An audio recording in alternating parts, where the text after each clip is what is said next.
नमस्कार। आचार सलील चैनल में आप लोग का स्वागत है। मेरे फिर एक फॉलोअर ने मुझसे रिक्वेस्ट करी है और आजकल जो एक बर्निंग टॉपिक है कुतुब मीनार, उसके बारे में वो जानना चाहते हैं कि क्या कुतुब मीनार सही में एक खगोलीय मीनार थी जिसकी स्थापना वराहमिहिर ने विक्रमादित्य के टाइम पे की थी, या ये कहें कि वराहमिहिर के टाइम पे विक्रमादित्य ने कराई थी।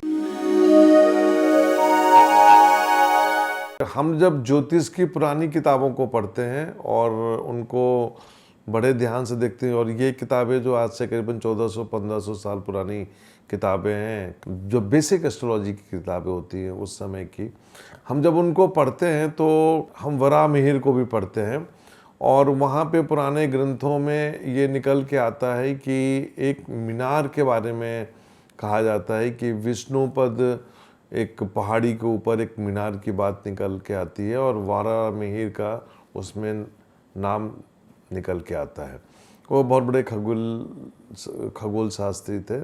यदि ये वराहमिहिर के द्वारा या उस समय पे बनाई गई थी या विक्रमादित्य ने बनाई थी, ये मायने नहीं रखता, लेकिन ये मायने रखता है कि ये जिस समय की मीनार है उस समय यहाँ पे इस्लाम नहीं था। और इसके बाद धीरे धीरे जैसा होता है ना कि आप अपनी छाप छोड़ने के लिए आप उसको अपने हिसाब से उसमें रिनोवेशन करते हैं।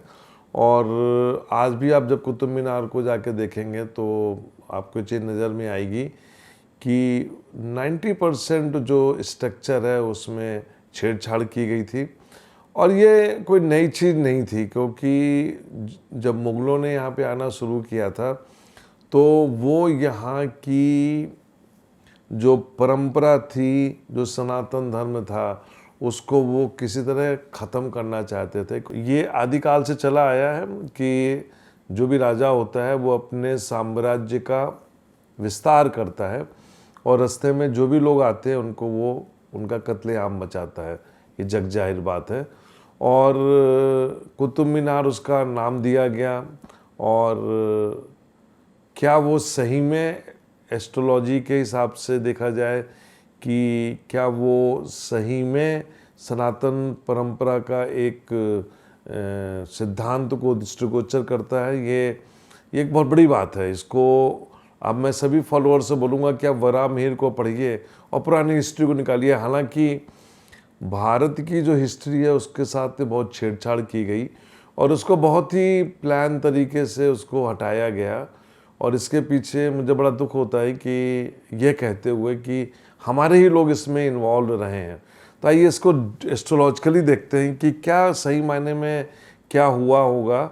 और मैं अक्सर अपने फॉलोअर्स को बताता हूँ कि आदमी मर जाता है लेकिन उसकी कुंडली नहीं मरती।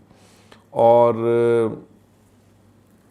यदि कुंडली मिल जाती है तो आप ये मान के चलिए कि उसकी कई पीढ़ियों की जो हिसाब किताब होता है ना, वो एक कुंडली से पता लग जाता है। और यदि एक लीडर की कुंडली मिल जाए तो उसकी नियति का पता लग जाता है कि वो आदमी कैसा था। और इसलिए मैंने उस ज़माने के जितने भी मुस्लिम शासक थे, मेरा सौभाग्य रहा है कि मेरे पास काफ़ी लोगों की जन्मपत्रियाँ, ओरिजिनल जन्मपत्रियाँ हैं जिनको मैं रिसर्च करता रहता हूँ। तो उन सब को जब मैंने समावेश किया तो मैंने पाया कि इसमें कोई दो राय नहीं है कि जो मानसिकता थी वो बड़ी क्रूर थी। और उस क्रूर मानसिकता के साथ उन्होंने भारत की सनातन सभ्यता को ख़त्म किया। और सनातन सभ्यता को ख़त्म करने के बाद जो कुछ भी हुआ वो पिछले 600-700 सालों तक यहाँ की जनता ने भोगा। क्योंकि हमने बचपन से ही कुतुब मीनार के बारे में पढ़ा और जितनी भी हमारी हिस्ट्री है उसमें कुतुब मीनार ही लिखा गया है। और कुतुबुद्दीन ऐबक का नाम निकल के आता है कि उन्होंने उसको बनवाया, जो भी है। लेकिन वो एक ज्योतिष की खगोलीय गणनाओं को देखने के लिए बनाया गया था। और इसके कई सबूत हैं। मैं आपको बताना चाहता हूँ कि वो खगोल विज्ञान पर आधारित था, उसका सबसे बड़ा सबूत ये है कि उसे कर्क रेखा के ऊपर बनाया गया था, जो कि एस्ट्रोलॉजी में हम देखा जाए तो कर्क रेखा का अपना एक महत्व है। सूर्य की गतिविधि को देखने के लिए इस मीनार का निर्माण किया गया था। इस मीनार की छाया, मतलब आप देखिएगा कि जब सूर्य 21 जून को, हर साल 21-22 जून को आप देखिएगा, 21 को तो खास तौर से, जब सूर्य दोपहर को 12 बजे सिर पे पहुंचता है तो इस मीनार की कहीं पे भी छाया नहीं पड़ती है। ये एक अपने आप में बहुत बड़ी बात है, और ये भी एक प्रूफ करता है कि ये खगोलीय विद्या को अध्ययन करने के लिए बनाया गया था। जब हम ज्योतिष की पुरानी किताबों को पढ़ते हैं तो उसमें साफ नज़र आता है कि विक्रमादित्य ने सूर्य स्तंभ के नाम से विष्णुपद पहाड़ी पर एक वेधशाला बनाई थी, जो यही वेधशाला थी। इस मीनार के ऊपर यदि आप जाके देखेंगे तो उसमें हिंदू पद्धति, जो सनातन परंपरा थी, उसकी निशानियां उस पर नज़र आएंगी। खास तौर से बेल और बूटे घंटियां जैसी बनी हुई हैं, जो कि मंदिरों में अक्सर देखने में नज़र आती हैं। इसमें कोई दो राय नहीं है कि इसको बनाने में पूर्ण रूप से हिंदुओं का हाथ था, क्योंकि लोगों के नाम भी वहाँ पे लिखे गए हैं कि किन किन लोगों ने इसको बनाने में अपना योगदान दिया था। मैं यहाँ पे किसी जाति विशेष पर नहीं जाना चाहता हूँ, लेकिन कहीं पे भी आप देखेंगे किसी मुस्लिम का नाम उस पर नहीं है। इसका जो जब ये बन रहा था तो पूरी प्रक्रिया में वराहमिहिर शामिल थे और कई ग्रंथों में इसका उल्लेख है, इसमें कोई दो राय नहीं है। सबसे बड़ी बात यह है कि ये जो मीनार है इसके ऊपर कोई छत नहीं है। मेरे ख्याल से 1977 के बाद से उसको बंद कर दिया गया था, जब काफ़ी बच्चे, स्कूल के बच्चे गिर के मर गए थे, और इसके बाद से उसमें ताला लगा दिया। सिर्फ सफाई वगैरह होती है, तो वहाँ जाना अब अलाउ नहीं है। लेकिन यदि आपको गूगल में उसका कोई रिकॉर्डिंग मिल जाए तो आप देखिएगा कि कोई छत नहीं है, मतलब पूरी अंदर से सीढ़ियाँ बनी हुई हैं और आप ऊपर तक जा सकते हो, छत नहीं है उसमें। तो इसका मतलब ये हुआ कि छत नहीं है तो ऊपर जाके उस ज़माने में ग्रहों को और तारों को, नक्षत्रों को बारीकी से देखा जाता था।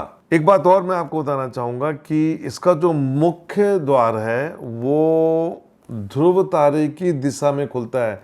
ये गूगल में आपको काफ़ी इन्फॉर्मेशन मिल जाएंगी, लेकिन ये जो मैं आपको इन्फॉर्मेशन दे रहा हूँ ये वराहमिहिर की कई बुकों में इसका वर्णन किया गया है। 968 तक कुतुब मीनार के मुख्य द्वार के सामने एक पत्थर लगा था जो ऊपर से यू आकार में कटा हुआ था, और उसके ऊपर हम यदि ठोड़ी रखते थे तो ध्रुव तारा नजर आता था। मतलब ये देखिए कि उस ज़माने में वराहमिहिर जो थे वो कितने योग्य खगोलविद के साथ साथ ज्योतिष भी थे, उनका कितना बड़ा ज्ञान था। और विक्रमादित्य को कह के उन्होंने इस मीनार का निर्माण कराया था, इसमें कोई दो राय नहीं। इस निर्माण में जो मैंने इन्फॉर्मेशन निकाली है उसमें 27 आले हैं, जिनके ऊपर पल और घटी जैसे शब्द देवनागरी में लिखा हुआ है। और हम लोग जब वैदिक ज्योतिष पढ़ते हैं तो घटी पल का उसमें इस्तेमाल होता है। तो इसका मतलब ये है कि वराहमिहिर ने कहीं ना कहीं जाके उसमें ये चीज़ें लिखवाई थी।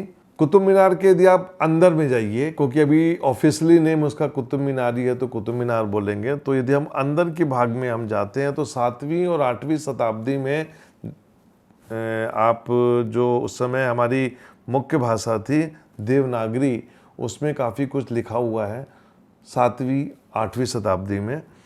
ये भी प्रूफ करता है कि ये एक खगोलीय गणनाओं को देखने के लिए इस मीनार का निर्माण कराया गया था। और सबसे बड़ी बात यह है कि इसका जो मुख्य द्वार है, द्वार छोड़ के सभी द्वार जो हैं पूर्व दिशा की ओर खुलते हैं। ये भी एक अपने आप में बड़ी बात है, जिससे आप सूर्य को देख सकते हैं। इस्लाम में ये सब चीज़ें नहीं है। यदि इसका निर्माण कुतुबुद्दीन ऐबक ने किया है, तो सवाल यह है कि इसका निर्माण क्यों किया उन्होंने, क्या अजान के लिए इसके लिए यूज़ करते थे? तो मैं आपको बताना चाहूँगा कि यदि अजान की जाती है तो उतने ऊपर चढ़ के यदि आप अजान देंगे तो कौन उसको सुनेगा, क्योंकि उस ज़माने में कभी लाउड स्पीकर नहीं हुआ करते थे।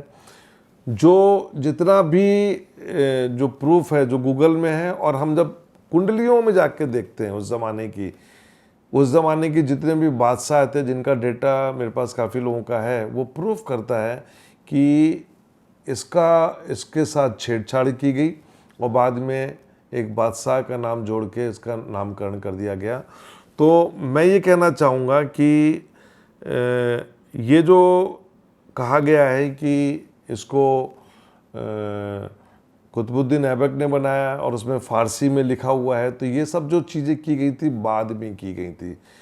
मैं इसमें कोई कंट्रोवर्सी नहीं करना चाहता, लेकिन मैं ये बताना चाहता हूँ कि हमारी जो सनातन परंपरा थी, हमारे जो ऋषि मुनि थे, वो इतने ज्ञानी थे कि उनके बारे में शब्द नहीं है। मैं भारत की कुंडली में एक बार फिर जाना चाहूँगा कि भारत की कुंडली के हिसाब से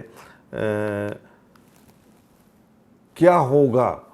मेरे हिसाब से दिसंबर 2022 के बाद जब मून की महादशा में केतु का अंतर आएगा, और केतु जो है वो धर्म का प्रतीक है, झंडा जिसको हम बोलते हैं, भगवा झंडा, तो आगे चल के आप ये मान के चलिए कि वो दिन भी आएगा कि इसका भी एक प्रकार से भगवाकरण होगा। लोग मांग करेंगे कि ये एक सनातन परंपरा की निशानी रही है, तो इसका नामकरण दोबारा किया जाए, इसको चेंज किया जाए।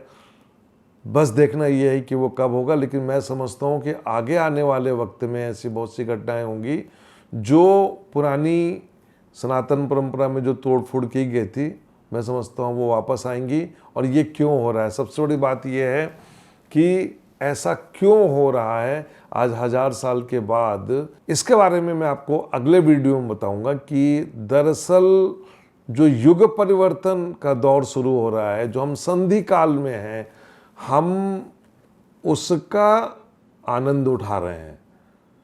इस बात को आप बिल्कुल मान के चलिए कि संधि काल में मेरा ये मानना है कि जो कलयुग है, कलयुग का जो अंत है, कलयुग अपने अंत की तरफ जा रहा है, और सतयुग का जो असर होने वाला है, उस बीच के दौर में हम लोग बैठे हुए हैं। और यहाँ से जब हम आगे की जर्नी शुरू करेंगे तो पीछे का जो कुछ भी 3500 साल में जो कुछ भी गलतियाँ हुई हैं, ये कुदरत की एक देन होगी कि वो सब कुछ साफ करेगा। और हम देखेंगे कि जब हम सनातन की तरफ जाएंगे तो ये सब समस्याएं जो हैं ख़त्म हो जाएंगी। नमस्कार।